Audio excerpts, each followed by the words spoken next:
Halo saudara, apa kabar Anda hari ini? Semoga selalu dalam keadaan yang baik.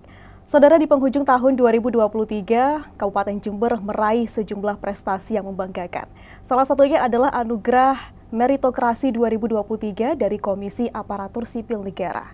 Anugerah ini menjadi bukti bahwa pemerintah Kabupaten Jember berhasil melaksanakan sistem merit dalam manajemen aparatur sipil negara yang tentunya berdampak pada kebermanfaatan pelayanan yang lebih baik untuk masyarakat.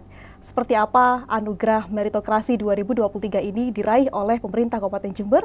Selengkapnya akan kita bahas dalam dialog hari ini bersama saya, Pia Mediana.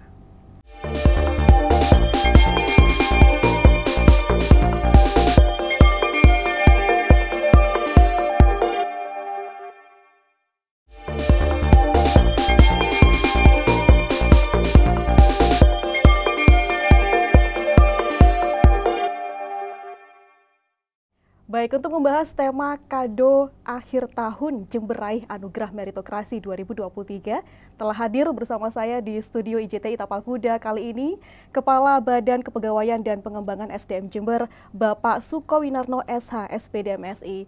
Assalamualaikum Pak Suko, apa kabar hari ini? Waalaikumsalam warahmatullahi wabarakatuh, salam sehat semuanya. Sehat nggih Pak, Alhamdulillah.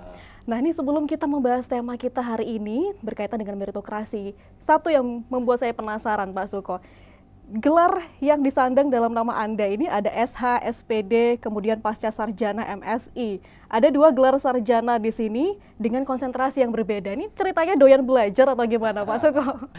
Begini, saya sebetulnya diangkat itu kan berijazah SMA, kemudian sambil belajar lah kuliah di Fakultas Hukum di Universitas Muhammad Suruji.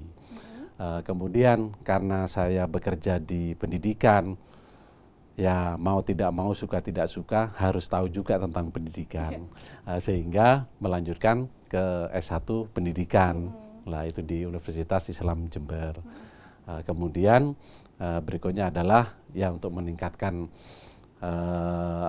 ilmu lah gitu ya, pengetahuan, melanjutkan ke S2-nya, Administrasi Publik, Kebijakan Administrasi. Magister Sains itu ya. Nah ini berkaitan dengan jenjang pendidikan, tentunya berkaitan erat dengan tema kita meritokrasi ya Pak Suko. Dan tentu sebagian kita masih saja ada yang belum paham ataupun belum tahu tentang definisi meritokrasi ini. Secara singkat, apa itu Pak Suko? Iya, meritokrasi itu adalah suatu model ya di dalam manajemen kepegawaian atau manajemen ASN.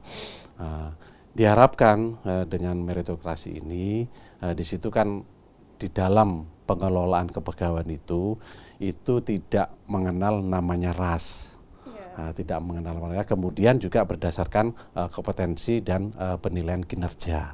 Jadi itu yang ruhnya di dalam meritokrasi sendiri. Sehingga diharapkan dengan adanya meritokrasi itu berjalan baik mulai dari instansi pusat dan pemerintah daerah, diharapkan para ASN itu mempunyai kesempatan yang sama tanpa memandang apakah wanita atau pria dan sebagainya. Itu singkatnya seperti itu. Jadi memberi kesempatan pada siapapun mereka yang memiliki kapabilitas tentunya. Betul. Jadi mempunyai kapabilitas, mempunyai kompetensi, tapi juga jangan lupa tidak hanya itu sebetulnya yang diukur, tapi juga dari sisi bagaimana seorang dari attitude-nya juga, kemudian dari disiplinnya juga, itu juga segala aspek dinilai ya. Juga dinilai juga. Itu bagian daripada meritokrasi sebetulnya seperti itu. Baik. Dan penerapan sistem merit ini ditetapkan sebagai satu dari 3 program prioritas bidang aparatur. Apa saja sebenarnya program? Ya, yang pertama sebetulnya di dalam meritokrasi itu kan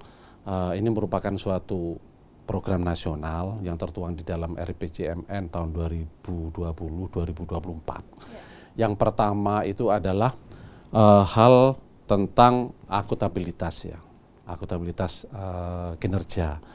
Yang kedua itu bagaimana seorang ASN itu mempunyai inovasi. Kemudian yang ketiga itu yaitu terkait dengan meritokrasi. Dan kebetulan pada saat ini yang merupakan leading sektor BKPSDM Kabupaten Jember itu adalah tentang yang ketiga, yaitu tentang meritokrasi itu. Iya, baik. Dan tentunya sistem ini mendatangkan sebuah manfaat yang positif ya Pak ya. Tujuannya, manfaatnya dari sistem merit ini untuk ASN, birokrasi dan masyarakat apa saja Pak Suko? Begini, sebetulnya kalau bagi ASN itu kan bagi ASN yang bekerja di lingkup, kami contohkan di lingkup pemerintah Kabupaten Jember, itu kan yang pertama ada kesempatan untuk bagaimana para ASN itu di pemerintah Kabupaten Jember itu untuk mengembangkan karirnya, satu. Kemudian yang kedua, bagaimana para ASN itu diberi kesempatan untuk berkarir yang jelas, yang sudah ada ukurannya. Jadi sudah jelas. Jadi bagaimana dan bagaimana. Kemudian yang ketiga yaitu bagi organisasi sebetulnya kalau sudah para ASN-nya ya di lingkup pemerintah Kabupaten Jember ataupun di OPD itu sudah mempunyai ukuran kompetensi, kemudian juga attitude, disiplin dan sebagainya, sehingga mudah untuk di dalam hal nantinya itu di dalam penempatan dalam jabatan.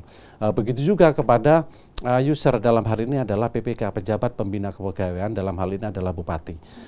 Dalam hal ini bupati itu adalah sudah mempunyai peta ya, di samping peta jabatan, kemudian juga peta para aparatur sipil negara itu, sehingga mudah di dalam mengambil suatu kebijakan bagaimana menempatkan seorang itu A, B, C, D dan sebagainya itu di mana dia mempunyai kompetensi, di mana yang bersangkutan itu mempunyai tingkat kedisiplinan dan sebagainya, itu seperti itu. Dan luar biasanya tahun ini kita meraih anugerah meritokrasi 2023, itu artinya ada perubahan signifikan dari tahun-tahun sebelumnya ya Pak ya? Iya, betul. Jadi memang ini suatu karena kami yang ditopoksi itu di kepegawaian ya, manajemen ASN, itu Pak Bupati, Pak Hendi dan Gus Frijon pemerintahannya itu kan mulai tahun 2021. Kami melihat di dalam melihat itu bahwa kondisi existing pada waktu itu pada pemerintahan itu adalah kita dinilai buruk sebetulnya. Kemudian pada tahun 2021 kita meningkat, masih buruk, tetapi sudah ada nilainya pada waktu itu, sudah ada skor, tapi masih buruk. Kemudian baru untuk tahun 2022 yang diberikan tahun 2023 ini kita itu dinilai baik. Itu pun masih kami tidak puas juga. Itu sesuai dengan arahan Pak Bupati harus diraih secara maksimal, yaitu mendapatkan predikat sangat baik. Sangat gitu. baik, alhamdulillah. Dan tentunya itu berdasarkan hasil kerja keras dari semua pihak yang terlibat. Dan yang penting kita untuk ketahui adalah bagaimana penerapan sistem merit di Kabupaten Jember, Pak Suko. Nah, untuk membahasnya kita akan rehat sejenak dan saudara jangan kemana-mana, tetaplah bersama kami.